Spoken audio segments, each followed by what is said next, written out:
भाई ने पूछा है पढ़ाई छोड़कर कैसा लग रहा है आप। भाई बिल्कुल मस्त, मजे आ रहे हैं पूरे।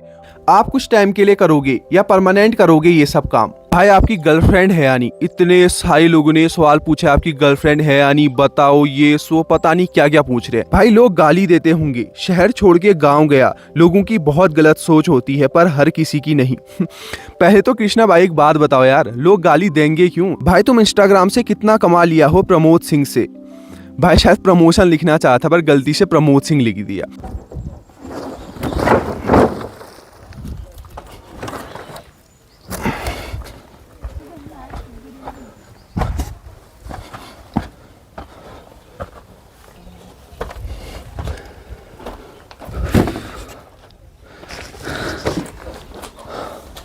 Hello guys, welcome to our first Q&A video, जिसमें मैं देने वाला हूँ आप सभी लोगों के सवालों का जवाब। हाँ पता है यार, वीडियो थोड़ी लेट हो गई पर क्या कर सकते हैं, नया नया किसान बनाओ, इतने सारे काम होते हैं तो इसीलिए वीडियो लेट हो गई, पर कोई बात नहीं, चलो शुरू करते हैं। तो अपना पहला क्वेश्चन है यासिन मलिक का। भाई आप पढ़े लिखे होकर क्यों कर रहे हो खेती, क्यों कर रहे हो पढ़े लिखे होकर। पहले तो यासिन भाई एक बात बताओ, ऐसा कहाँ लिखा है कि पढ़ा लिखा इंसान खेती नहीं कर सकता। ऐसे तो आजकल लगभग हर इंसान पढ़ा लिखा है, तो क्या आप खेती बंद हो जाएगी, कोई नहीं करेगा खेती। और आप किसी भी फील्ड में देखो, जितने ज्यादा वेल एजुकेटेड लोग आएंगे वो उस फील्ड में उतना अच्छा कर सकते हैं। और यही खेती में भी है, यहाँ जितने ज्यादा पढ़े लिखे लोग आएंगे वो यहाँ उतना अच्छा कर सकते हैं। और देखो आजकल खेती पहले के टाइम की तो है नहीं कि सुबह सुबह हल पकड़ के खेत में निकल जाओ, दिन भर गधा मजदूरी करो और शाम को घर आओ। ऐसा नहीं है, अब हर चीज़ टेक्नोलॉजी बेस्ड है और खेती में भी ऐसा ही है। तो यहाँ जितने ज़्यादा वेल एजुकेटेड पढ़े लिखे लोग आएंगे वो यहाँ इतना अच्छा कर सकते हैं, बस इतनी सी बात है। तो अपना अगला क्वेश्चन है सूरज रुद्रा भाई का। भाई ने पूछा है आप कुछ टाइम के लिए करोगे या परमानेंट करोगे ये सब काम। मैं कुछ टाइम के लिए करूंगा या परमानेंट। भाई इसका आंसर देखो बड़ा ही सिंपल है। देखो खेती एक ऐसा काम है जिसमें पेशेंस की बहुत ज़्यादा ज़रूरत होती है। अगर तुम्हारे अंदर पेशेंस नहीं है तो आप लॉन्ग टर्म तक सर्वाइव नहीं कर पाओगे। मान लो आज मैं एक सेब का पेड़ लगाता हूँ तो वो 3-4 साल बाद जाके मुझे फल देगा, तब तक मुझे उसकी केयर करनी पड़ेगी और तब जाके मुझे वो कुछ बेनिफिट देगा। तो खेती में ऐसा तो है नहीं कि मुझे अचानक से करोड़ों का फायदा हो जाएगा और मैं उस पैसे को उठा के कहीं और लगा दूंगा। नहीं भाई, ऐसा नहीं होता। तो अगर शुरू किया है तो अब इसे परमानेंट ही समझो। तो अगला क्वेश्चन है व्लॉग C23 का। भाई तुम इंस्टाग्राम से कितना कमा लिया हो प्रमोद सिंह से। भाई शायद प्रमोशन लिखना चाहता पर गलती से प्रमोद सिंह लिख दिया। और भी बहुत सारे लोगों ने ये क्वेश्चन पूछा है कि तुम इंस्टाग्राम से कितना कमा लेते हो, तुम एक वीडियो से कितना कमा लेते हो, तुम्हारी मंथली इनकम कितनी आ जाती है। तो चलो आज बता ही देता हूँ आप लोगों को कि मैं कितना कमाता हूँ इंस्टाग्राम से। तो देखो इंस्टाग्राम से जितनी भी अर्निंग होती है वो सारी प्रमोद सिंह से होती है, प्रमोशन उसी से होती है। क्योंकि इंस्टाग्राम में यूट्यूब की तरह वीडियोस को मोनेटाइज करने का ऑप्शन नहीं है, तो इसलिए जितनी भी अर्निंग करोगे वो सब प्रमोद सिंह से होगी। और जो भी मेरे पास प्रमोद सिंह आते हैं वो सारे बैटिंग ऐप्स या गैम्बलिंग ऐप्स के ही होते हैं, और जिनको प्रमोट मैं करता नहीं हूँ। क्योंकि अगर मैं उनको प्रमोट करूँगा और आप में से किसी ने उसमें पैसा लगा दिया तो तुम तो पूरी ज़िंदगी भर मुझको गाली देते रहोगे। तो इससे अच्छा मैं उनको प्रमोट करता ही नहीं हूँ। तो इसके अलावा और कोई सोर्स तो है नहीं पैसे कमाने का इंस्टाग्राम से, तो इसीलिए अभी तक इंस्टाग्राम से कुछ भी नहीं कमाया है। तो अगला क्वेश्चन पूछा है दीपक छेत्री भाई ने, आपकी एजुकेशन क्वालिफिकेशन क्या है। तो दीपक भाई देखो, क्वालिफिकेशन इतनी कुछ खास तो है नहीं। 12th के बाद करी थी मैंने ग्रेजुएशन BSc, उसके बाद लग गया था मैं नई नई चीज़ों को ट्राई करने में, मतलब बोल सकते हो अपना इंटरेस्ट ढूंढने में। कुछ टाइम के लिए मैंने गवर्नमेंट जॉब की भी तैयारी की पर उसमें भी उतना कुछ खास मज़ा नहीं आ रहा था, तो फिर उसे भी छोड़ दिया। फिर लगा मैं वेब डेवलपमेंट सीखने, और फिर 1 साल तक वेब डेवलपमेंट सीखा। अच्छी खासी नॉलेज गेन हो गई थी, कभी दिखाऊंगा आप सभी को अपने सारे प्रोजेक्ट्स। पर फिर उसमें भी उतना कुछ खास मज़ा नहीं आ रहा था, तो फिर उसे भी छोड़ दिया। और फिर दोबारा से लग गया मैं अपना इंटरेस्ट ढूंढने में, और फिर इंटरेस्ट ढूंढते ढूंढते पहुंच गया अपने गाँव और फिर शुरू कर दी खेती। बस इतनी सी है कहानी। तो अब आते हैं one of the most asked question पे, जो है भाई आपकी गर्लफ्रेंड है या नहीं। इतने सारे लोगों ने सवाल पूछा आपकी गर्लफ्रेंड है या नहीं, बताओ ये सो पता नहीं क्या क्या पूछ रहे हैं। तो चलो आज आपको बता ही देता हूँ कि मेरी गर्लफ्रेंड है या नहीं। तो सुनो, जैसे ही मैं किसी लड़की के पास जाता हूँ और बोलता हूँ कि मुझे किसान बनना है और तू मेरी गर्लफ्रेंड बन जा, तो भाई वो ऐसा भागती है कि पीछे मुड़ के तक नहीं देखती। तो गर्लफ्रेंड बनना तो बहुत दूर की बात है। तो भाई सोच लो, जो नए नए किसान बनना चाह रहे हो, भाई लड़की नहीं मिलती, मजाक कर रहा हूँ, मिल जाती है। तो अगला क्वेश्चन है मोहित नेगी भाई का। भाई ने पूछा है पढ़ाई छोड़कर कैसा लग रहा है आप। भाई बिल्कुल मस्त, मजे आ रहे हैं पूरे। और देखो पढ़ाई से भी इतनी कुछ दिक्कत नहीं थी, क्योंकि पढ़ाई तो अभी भी चल ही रही है। बस फर्क इतना है, अभी मैं वो पढ़ता हूँ जो मेरा मन करता है, जैसे नए नए फार्मिंग टेक्निक्स के बारे में, या फिर ऑर्गेनिक फार्मिंग के बारे में, या नए नए मेडिसिनल प्लांट्स के बारे में। तो जो मेरा मन करता है वो मैं पढ़ता हूँ। पर पहले क्या था, आपको एक सिलेबस दे दिया जाता था और बोला जाता था इसे पढ़ो, याद करो, एग्जाम दो, पढ़ो, याद करो, एग्जाम दो। बस पूरे टाइम यही चलते रहता था, जिससे मुझे सख्त नफरत है। तो अभी जो मेरा मन करता है वो मैं पढ़ता हूँ। और अगर आपको अपने इंटरेस्ट की चीजें पढ़ने को मिलेंगी तो भाई सबको मजा आएगा, और मुझे भी आ रहा है। और एक क्वेश्चन जो बहुत सारे लोगों ने पूछा है कि आपके दिमाग में ख्याल आया कैसे कि गांव में जाकर खेती करनी है, या आपको ये आइडिया कैसे आया खेती करने का, या what is your purpose behind doing this. तो देखो, ऐसा तो है नहीं कि मुझे ये आइडिया अचानक से आया, कहीं ना कहीं दिमाग में पहले से था कि अपने गांव में ही रहना है और कुछ ना कुछ अपने गांव में ही करना है। क्योंकि देखो, मुझे अपने गांव में रहना बहुत पसंद है, और पहले मैंने सोचा था कि कुछ टाइम के लिए जॉब करूंगा और फिर जॉब छोड़कर कुछ अपने गांव में नया शुरू कर दूंगा। पर ये नहीं सोचा था कि इतने जल्दी शुरू कर दूंगा। और दूसरा रीजन है, देखो मैं स्टार्टिंग से ही बहुत हेल्थ कॉन्शियस रहा हूँ, तो मेरे लिए अपने गाँव को छोड़कर 35 AQI को छोड़कर 400+ AQI में रहना बहुत ज़्यादा मुश्किल है, मैं नहीं रह सकता वहाँ।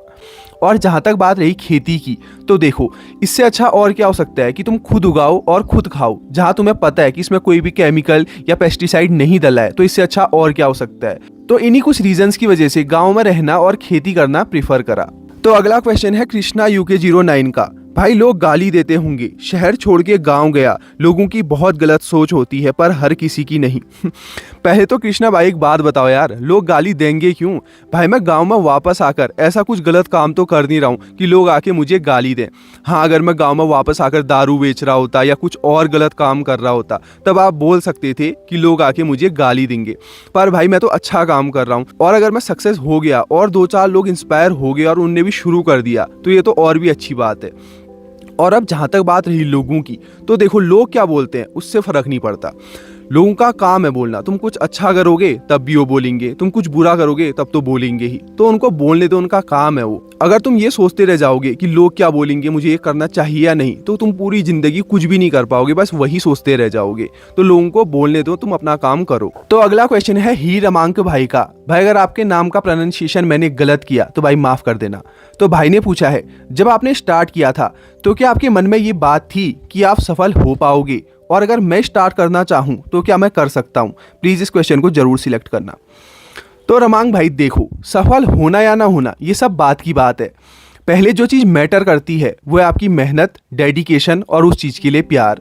और अगर हम ये सोचकर अपने काम को शुरू नहीं करते कि हम सफल हो पाएंगे या नहीं, तो ये हमारी सबसे बड़ी गलती है। और देखो, जहाँ तक बात रही मेरी, तो मेरा ये सब शुरू करने के पीछे बहुत सारे रीज़न है। पहला तो ये कि मुझे खेती बहुत पसंद है, और दूसरा मुझे अपने गांव में रहना उससे भी ज़्यादा पसंद है। तो देखो, अपनी लाइफ का सिंपल सा फंडा है, भले ही पैसे कम कमाओ पर लाइफ में सुकून जरूर होना चाहिए। और अब बात करते हैं आपकी कि आप सफल हो पाओगे या नहीं। तो भाई देखो, अगर आपको दिल से लगता है कि आप इस चीज़ के लिए बने हो तो जरूर शुरू करो। अगर आपको दिल से खेती के लिए प्यार है तो आप जरूर सक्सेस होगे, और अगर ऐसा है तो ज़्यादा मत सोचो, बस शुरू कर दो। तो अगला क्वेश्चन है सौरभ रिजवाल भाई का। भाई ने पूछा है, तुम इतनी मेहनत कैसे करते हो? आजकल के युग में कोई भी इतनी मेहनत नहीं करता है। तो सौरभ भाई देखो, जो मैं अभी ये कर रहा हूँ ना, इस पर मेरा पूरा फ्यूचर डिपेंड करता है, और ये मेरा खुद का ही डिसीजन था इस फील्ड में आने का और खेती शुरू करने का। तो फिर मैं बाद में किसी पे ब्लेम भी नहीं कर सकता कि ये सब कुछ तेरी वजह से हुआ है, ये सब तूने किया है। नहीं, अगर मेरा डिसीजन खुद का है तो सारी रिस्पॉन्सिबिलिटी भी मेरी ही बनती है। और देखो, ये माइंडसेट मैं पहले से ही बना के आया था कि अगर मैं ये सब कुछ कर रहा हूँ, अगर मैं खेती शुरू कर रहा हूँ तो बहुत ज़्यादा मेहनत करनी पड़ेगी और बहुत घिसाई भी होने वाली है। क्योंकि पहाड़ों में खेती करना इतना आसान तो है नहीं, यहाँ हर चीज़ में दुगनी मेहनत करनी पड़ती है, कोई भी फैसिलिटी नहीं है। तो इसलिए माइंडसेट में बना के आया था कि बहुत मेहनत करनी पड़ेगी, इसीलिए कर लेते हैं थोड़ी बहुत मेहनत।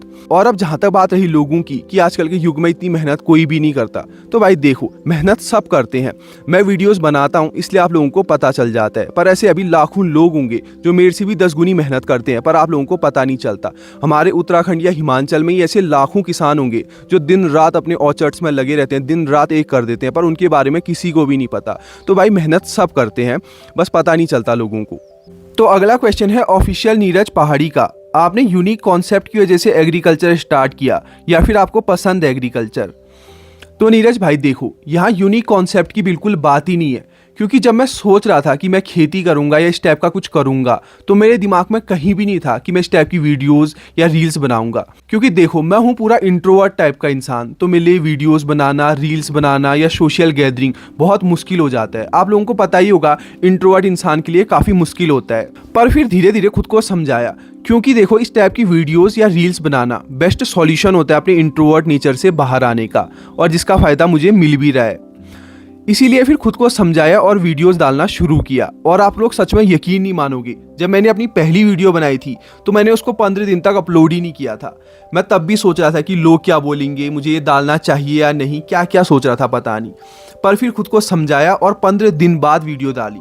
तो यहाँ यूनिक कॉन्सेप्ट की तो बिल्कुल बात ही नहीं है, सच में एग्रीकल्चर पसंद है। तो अगला क्वेश्चन है इट्स भरत का, भाई आगे का क्या प्लान है? तो भाई देखो प्लान्स तो बहुत सारे हैं और धीरे धीरे उनके ऊपर काम भी चल रहा है। जैसे अभी हमारा डेयरी के ऊपर काम चल रहा है। देखो हमने सोचा है हम यहाँ जो भी चीज़ उगाएंगे उसे पूरे ऑर्गेनिक तरीके से उगाएंगे, तो जिसके लिए हमें बहुत सारा गोबर चाहिए होगा। और हमारे आसपास ऐसी कोई डेयरी या गौशाला भी नहीं है जिससे हम अपनी गोबर की रिक्वायरमेंट को पूरी कर सकें। तो यहीं से दिमाग में आया कि क्यों ना एक डेयरी बनाई जाए जिससे हमारी गोबर की रिक्वायरमेंट भी पूरी हो जाएगी और आप लोगों तक प्योर ऑर्गेनिक घी भी पहुंचा पाएंगे। और अभी तो हमने 5-6 गायों से शुरू करने का सोचा है, और अगर ज़रूरत पड़ी तो धीरे धीरे इसको बढ़ा भी सकते हैं। और इसके अलावा मैं काफ़ी टाइम से देख रहा था कि यहाँ की वेदर कंडीशन के हिसाब से यहाँ बेस्ट क्या हो सकता है, और जहाँ तक मैंने देखा यहाँ बादाम बहुत अच्छा हो सकता है। तो मैंने सोचा कि यहाँ एक बड़ा सा बादाम का ऑर्चर्ड बनाने का, पर वो इस बार तो नहीं हो सकता क्योंकि बादाम की प्लांटेशन होती है विंटर्स में, और विंटर्स तो बस जाने ही वाले हैं और अभी तो कुछ भी प्लान नहीं किया है। तो इस बार तो नहीं हो पाएगा, पर अगले बार यहाँ पूरा बादाम का प्लांटेशन करने का सोचा है। और इसके अलावा इस बार मैंने सोचा कि यहाँ पूरी हल्दी लगाने की, क्योंकि देखो मार्केट में आपको जितनी भी हल्दी मिलेगी उसमें कोई भी प्योर ऑर्गेनिक नहीं होगी, शायद ही कोई मिल जाए आपको। तो इसीलिए मैंने सोचा है कि इस बार यहाँ पूरी हल्दी लगा के उसका पाउडर बना के लोगों तक पहुँचाने की। तो अगला क्वेश्चन है मिस्टर ठाकुर का, भाई आप कहाँ से हो और आपकी सबसे पहली वीडियो कौन सी वायरल हुई? तो भाई मैं हूँ उत्तराखंड के पिथौरागढ़ डिस्ट्रिक्ट के संगौड़ गाँव से, और मेरी जो पहली वीडियो वायरल हुई थी वो था शायद डे 5 था या डे 6 था, और उस वीडियो में आए थे 1 लाख समथिंग व्यूज़ और शायद 10,000 लाइक थे। और उस दिन मैं इतना खुश था आपको बता नहीं सकता। तब मेरे थे 500 फॉलोअर और उस वीडियो से हो गए थे 2000 फॉलोअर्स। तो अगला क्वेश्चन है सौरभ बिष्ट भाई का, भाई ने पूछा है तुम्हारी एज क्या है? और भाई ये मत कहना 15 का हूँ। अरे ना ना यार सौरभ भाई, आपसे झूठ क्यों बोलूंगा, मैं 15 का नहीं 13 का हूँ। अरे मजाक कर रहा हूँ, 23 साल का हूँ, 23। तो अगला क्वेश्चन है कैप्टन सितीश का, भाई ने एक प्यारा सा नोट दिया है, इसे क्वेश्चन नहीं कह सकते। भाई आपकी वीडियोस मैं 2 दिन पहले देखना शुरू किया है, वो 2 दिन में मैं बहुत सारे वीडियोस देखी आपकी, बहुत अच्छा लगा कि आप जैसे यूथ फार्मिंग को इतना इंपॉर्टेंस दे रहे हैं। वैसे तो मुझे भी बहुत इंटरेस्ट है फार्मिंग में, बट हमारे पास इतनी फार्मिंग लैंड नहीं है, बट कोई नहीं, मैं जल्द ही 1 एकड़ की लैंड लेने वाला हूँ फार्मिंग के लिए यहाँ महाराष्ट्र में, और बहुत कुछ सीख रहा हूँ आपसे। बस आप ऐसे ही लोगों को एजुकेट करते रहो। आप नहीं जानते आपके इस इनिशिएटिव की वजह से बहुत से यूथ फार्मिंग को रिस्पेक्ट की नज़र से देखना शुरू किए हैं। और मैंने कल ही अपने ऑफिस के दोस्तों को आपकी वीडियोस दिखाई, उनकी तरफ से भी आपको सैल्यूट है। जय हिंद, जय जवान, जय किसान। पहले तो थैंक्स अ लॉट सितीश भाई इतना प्यारा सा नोट लिखने के लिए, और ये मेरे लिए बहुत बड़ी बात है कि मेरे से किसी को कुछ सीखने को मिल रहा है और कोई मेरे से इंस्पायर हो रहा है। भाई दिल खुश हो गया, इतना प्यारा सा नोट लिखा है आपने, थैंक्स अ लॉट। तो अगला क्वेश्चन है गढ़वाली व्लॉग्स का, बहुत बहुत बधाई बेटा, आजकल के बेरोजगार बैठे लड़कों को क्या संदेश देना चाहोगे? पहले तो आपका बहुत बहुत धन्यवाद।